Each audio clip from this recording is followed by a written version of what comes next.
I'm investigating the electrical gremlins on this Sports Cub replica, which has been doing some weird stuff with some misfiring and engine stoppages unless I switch the lights off or switch over to emergency ignition. And I've already started looking for loose connections but found nothing obvious. So I've run the battery down with, I've had the lights switched on to run the battery down, and as we can see, hopefully, it's charging. See the lights brighten when I rev it? So I know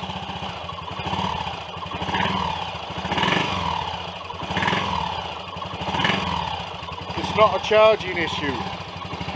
The alternator and the rectifier and so on are all obviously doing their job as they should.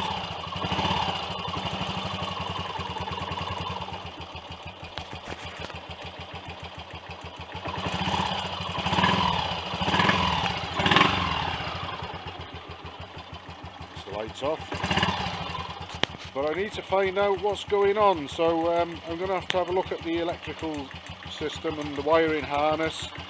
I noticed last time I rode it that when we left the main road to go up what I call Bantam Hill, there were some bumps in the road. I had the lights switched on going up, and I noticed we hit a few sort of quite harsh bumps in the road, which caused a stutter and a stammer, and so I'm looking, or will be looking, mainly for some sort of either loose contact or perhaps even a bared cable that's shorting on something when it makes contact. But the strange thing is out on the road for normal riding, I can ride with the lights on and everything seems to go fine for so long, and then so many minutes into the journey or so many miles into the journey, the troubles manifest themselves. And in the case of that ride the other evening, when I headed to Llangadog and round towards Llandudfri looking for the hot air balloons,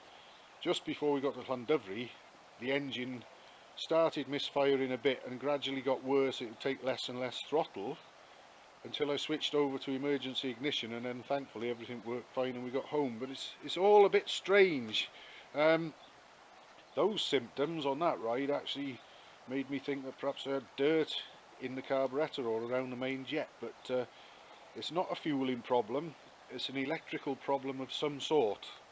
So hopefully I'm going to get to the bottom of it, but if I can get that sorted, like I say, it's obvious that we're we're getting a decent charge coming out the alternator and through the rectifier for the battery, but something somewhere is just snuffing it out occasionally, and it seems to be after we've done a few miles or however many minutes. So watch this space, and hopefully I might find an answer and an explanation to it and get it fixed, all being well.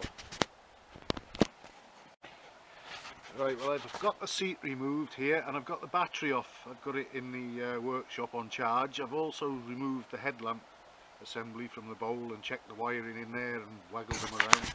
But what's caught my eye underneath the seat is this connector here.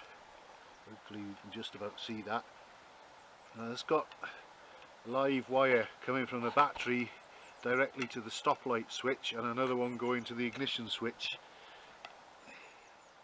and there's a very slightly bare end of a bullet connector sticking out beyond that plastic sheath.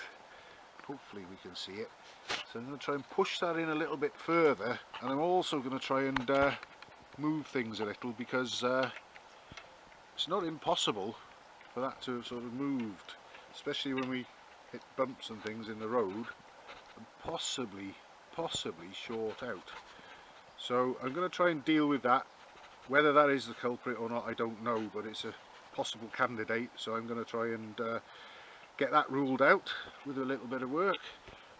There's my solid state rectifier. All the connections seem good on there, but I'll pull each wire off and just make sure that the spades and the push connections are nice and clean and tight. And I've also got that little lot down there to look at, but I waggled them around while the engine was running with the lights on and nothing seemed to happen. But I'll also check and clean up those connections as required. And I'm hoping that I will find something that I can say, yes, that was it, we're sorted now. But some of these electrical gremlins can be a bit of a mystery, but hopefully at some stage I'll finally get to the bottom of it, fingers crossed. Right, under the seat on my Sports Cub replica, and I'm looking at the wiring for any possible candidates for the weird cutting out and occasional stammer that we've been having, and so far I found nothing concrete, but I've just been going through and checking a few things, and I've taken each and every connection off solid state rectifier there, and they're all clean and tight, so I'm happy with those. Got the 3 brown and blue wires there. Now they are often or usually live on British bikes. There's usually at least one of them will have power in it directly from the battery at all times, leading to the ignition switch and beyond. And those 3 were connected by this little sort of bullet connector device here, and all 3 wires were tight going into it, but they were all a bit, the bullet connectors were all a bit dull, so I just shone them up with some very fine emery to clean them up a little, and I've sprayed some cleaning solvent through this connector block, and I've also got a small round file of a suitable diameter and just ran it lightly through just to make sure everything's clean and correct inside that. So that should no longer be a suspect when I put it back together. These wires here, I've just pulled them out the way for now, out of the battery box, but they go in the battery box to connect up to the battery.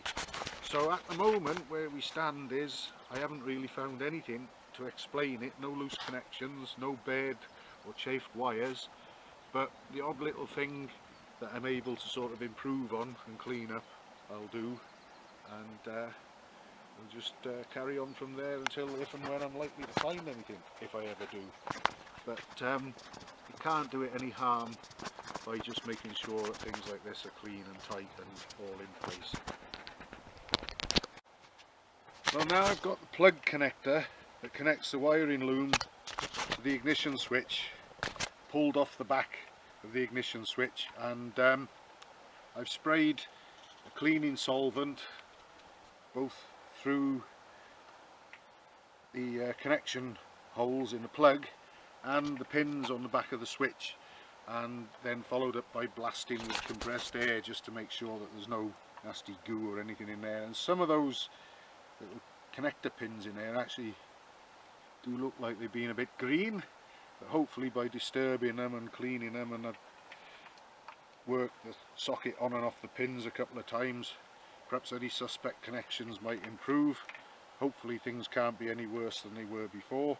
I'm also going to just make sure that all these connections that I've got here are okay as well while I've got the chance, and then I'll push that back on, and that should eliminate that as a suspect, I hope.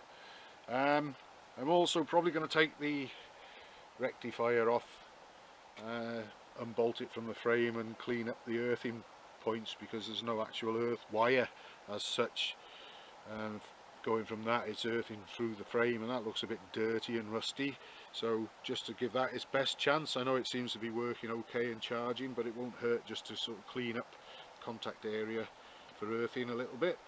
And then with all that done, if I'm feeling brave, I might take this socket, pull the plug off the light switch as well, and just make sure everything's alright in that one. And after all that's done, the seat can go back on, battery is on charge, and unless I remove the tank and just have a look at the wiring harness where it passes under the tank along the frame, I think I've covered pretty much all of it where any faults might rear their heads. So I'll just check these connections here next, and then I'll get this, have some fun and games putting that back on. It's one thing getting them off, but I'll get there in the end, and bit by bit eliminate any suspects, and hopefully end up with a bike that will keep going with the lights on ignition rather than emergency, if I can find out whatever's been the cause. Well, this could be something, it might be nothing, But I've been just unbolted the rectifier there, and I've been cleaning up the area where it bolts to hopefully maximise the potential for getting an earth if it needs one. I'm not even sure that it does actually need to be earthed, this, but I also found I was going to take this bracket off and clean it up, and it's loose. So I'll get it off, clean it up, put it back on tightly. You never know, that may have played a part. Can't do any harm cleaning it up and fitting it a bit more tightly than that, so that's what I'll do next. And certainly a possible culprit, that one, or maybe something that's just contributed in some way or another, but it won't hurt to do the job properly, so I'll sort that out next. Well, I've just been having a clean up around the area where these wires go into the connectors there, and I don't know if the camera will pick this up too well, but there's an orange wire there from the alternator with a bullet connector on it, and it just slipped out of this socket that it was plugged into very easily, just as I was sort of holding a rag. I had one of my fingers wrapped in a rag trying to wipe around there, and it just slid out very easily, that. So anyway, it was my intention to have a closer look at those wires and connections, but that might be something that could throw a bit of light on the problems that I've been experiencing.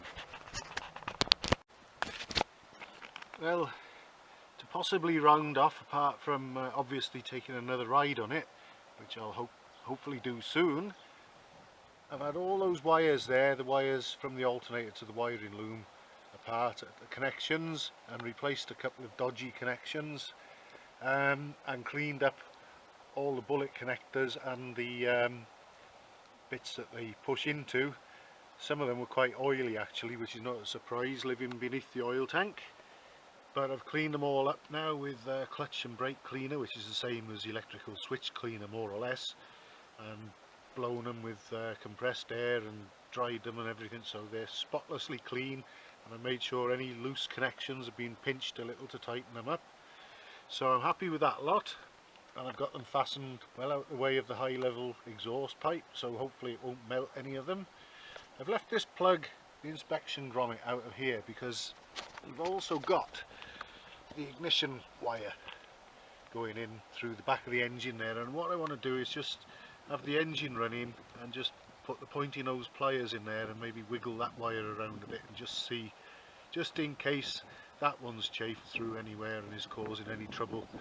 I've got a fully charged battery now that I'm going to put on it, and well, I'll just have to try it again and see what happens. But I never really found anything that jumped out at me in a sort of that's it sort of way, but I've improved quite a lot of minor things hopefully, so fingers crossed we might be going the right way.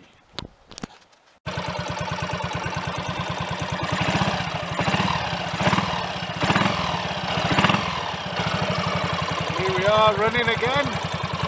I'm just going to grab that wire there with the pointy pliers and shake that around a bit. Might be able to get all of it through the casing. Possibly. It's up there.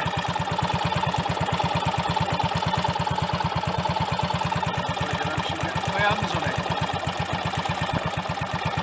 It's above the clutch operating arm there. It's a tricky one to get at. So I can get it from outside even and waggle it around and see if the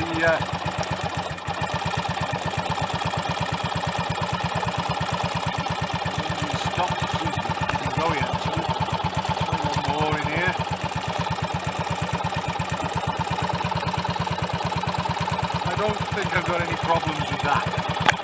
Here we are, I've got it with a screwdriver. Just waggle it around and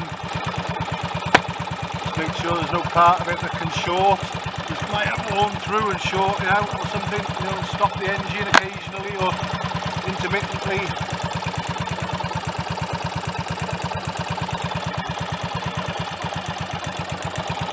I think we're all good with that.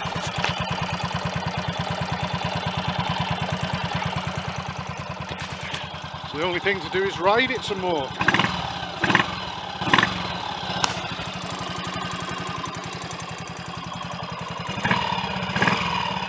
expect the lights to be bright now because the battery's fully charged anyway. It's had a few hours on the charger.